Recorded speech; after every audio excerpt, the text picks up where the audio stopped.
Avoir une stratégie est essentiel. Bon, dit comme ça peut faire peur. Mais dans un monde où nous avons de moins en moins de temps, dans lequel nous devons être de plus en plus réactifs, nous ne prenons pas le temps d'établir des stratégies sur nos actions et nous perdons en efficacité.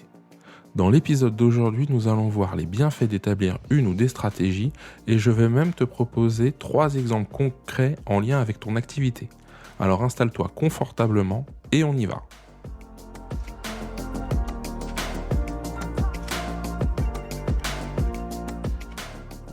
Limo Entrepro, c'est le podcast pour toi, professionnel, expérimenté ou novice, qui a besoin de changer l'image de ton métier auprès de tes clients.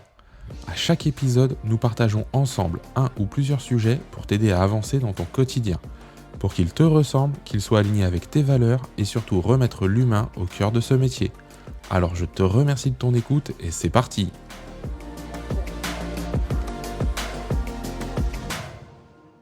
Avoir une stratégie, quel mot quand même. Stratégie, quand on le dit, on a l'impression de parler d'un truc réservé aux grandes entreprises, aux généraux des armées qui préparent des plans de bataille. Bon, en vrai, c'est pas du tout ça, hein. Si je reprends une des définitions du dictionnaire, la stratégie, c'est l'art de coordonner des actions, de manœuvrer habilement pour atteindre un but. Et ça me plaît plutôt. Déjà, c'est un art. Donc l'art, c'est assez subjectif. Ça, c'est le premier point.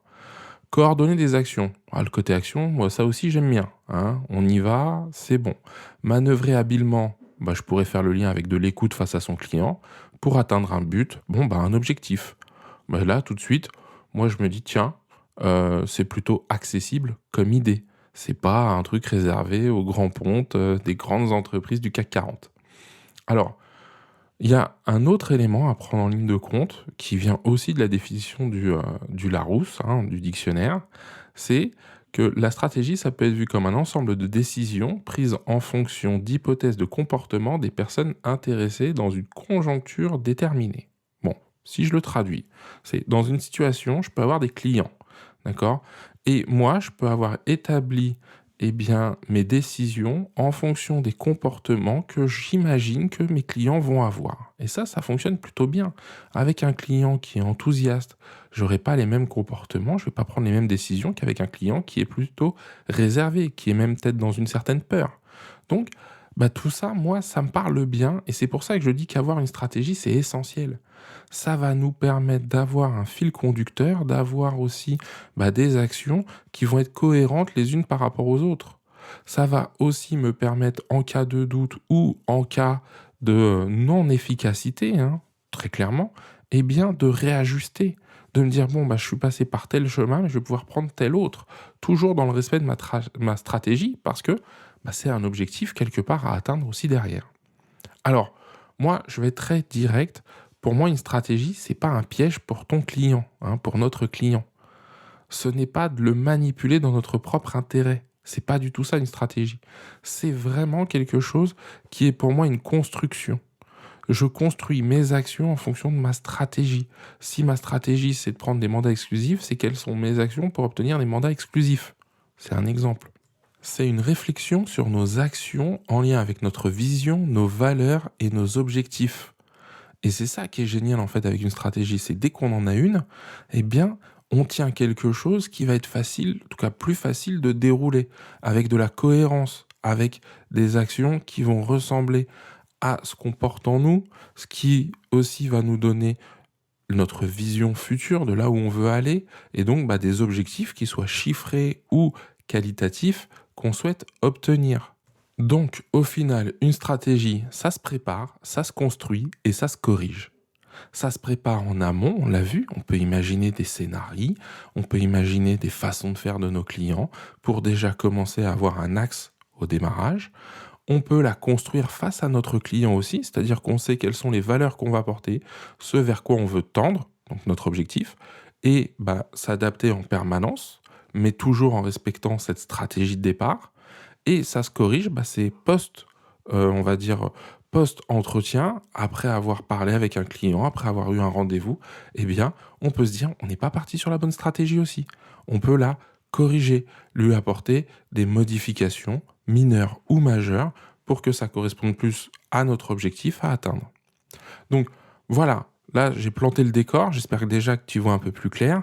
J'y ai mis aussi quand même quelques bémols, parce que, encore une fois, je le répète, parce que pour moi, c'est hyper important. C'est pas de la manipulation pour obtenir quelque chose de mon client, non, c'est d'aller ensemble vers quelque chose qui va lui permettre d'avancer. Et ça peut être aussi un de mes objectifs. Alors maintenant, je vais te partager 3 stratégies, d'accord, en lien avec ton métier. Premier exemple, la stratégie sur les réseaux sociaux. Eh bien, en fonction de ton objectif, tu vas avoir des actions qui vont pas être les mêmes. Si par exemple tu veux développer ta notoriété, ton nombre de followers, ça va pas être la même chose que si tu veux générer des contacts directs avec les gens. Tu vas pas faire les mêmes messages, tu vas pas avoir le même type d'interaction avec eux. Et c'est la même chose si ta stratégie sur les réseaux sociaux, c'est de démontrer ton expertise, d'avoir de l'autorité. Ça va pas être les mêmes messages. Donc, tu vois bien que la stratégie à mettre en place, elle est différente, que ce soit dans les messages, dans les interactions, dans tout ce que tu vas véhiculer auprès de ces socionautes, les personnes qui vont sur les réseaux sociaux.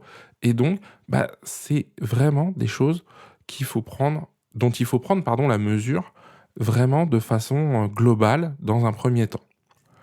Autre type de stratégie, dans une action qui paraît complètement anodine, en tout cas qu'on réfléchit plus beaucoup, je trouve aujourd'hui, c'est lors de la visite d'un bien. On commence, on fait un sens de visite plus ou moins réfléchi, voire pas souvent réfléchi, l'entrée, on fait un cheminement classique. Alors que si j'avais une vraie stratégie pour me dire, je veux avoir un effet important lors du démarrage, je veux aussi avoir un effet important à la fin. Pourquoi ? Parce que ces effets-là vont permettre à mon client peut-être de plus facilement se projeter, de plus facilement s'orienter peut-être vers une offre d'achat. Et donc, je pourrais me dire quel effet je veux créer au démarrage et donc par quoi je veux commencer. Est-ce que je commence forcément par l'entrée ? Est-ce que je commencerai pas par les extérieurs ? Est-ce que je commencerai pas par, si c'est en copropriété, par les parties communes ? Donc ça, c'est le premier point. Ou est-ce que je veux commencer directement par un effet assez waouh ? Et puis à la fin aussi, qu'est-ce que je peux avoir pour terminer, pour avoir un second effet? Un effet waouh ou un effet de projection où le client, là, on va peut-être se dire, tiens, je vais terminer par là parce que ça peut être sympa de terminer, je sais pas, moi, par le jardin pour qu'il se projette. On arrive au beau jour qui est, je sais pas, la piscine, le barbecue et que là, eh bien, il puisse se dire, tiens, ce serait sympa si on était ici, en fait. Et ça, on n'y pense pas. On le fait de façon mécanique, on le fera de la même façon entre les clients. C'est pas forcément ce qu'il y a de plus, on va dire, efficace, efficient. Donc une vraie stratégie de visite de biens, ça peut être intéressant. Et troisième stratégie que je te partage, par exemple, une stratégie lors de l'estimation. Comment, par exemple, ça peut être mon objectif, comment je peux faire participer mon client à l'estimation ? Parce que ça va le rendre responsable, parce que ça va le faire monter en compétence, parce qu'il va mieux comprendre le prix. Et donc, qu'est-ce que je mets en place pour ça ? Est-ce que je lui fais un bel avis de valeur que je lui explique ?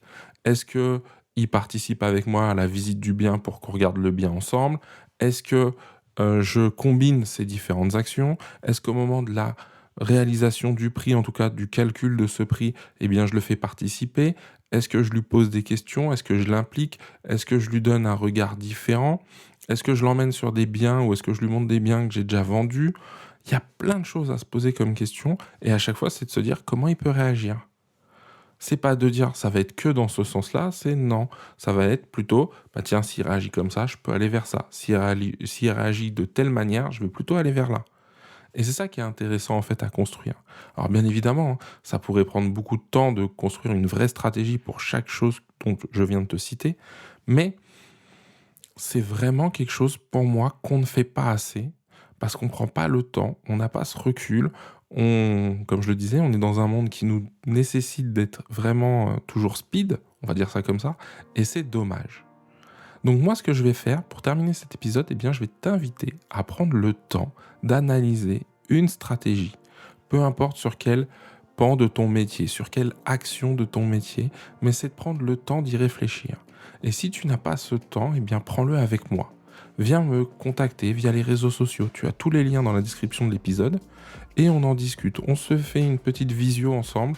Tu as même un petit agenda partagé où tu peux prendre un créneau avec moi et on prend juste le temps, sans engagement, ni de ta part, ni de la mienne, de regarder un peu cette stratégie, de voir ce que tu veux mettre en place et quelles sont les actions qui peuvent en découler.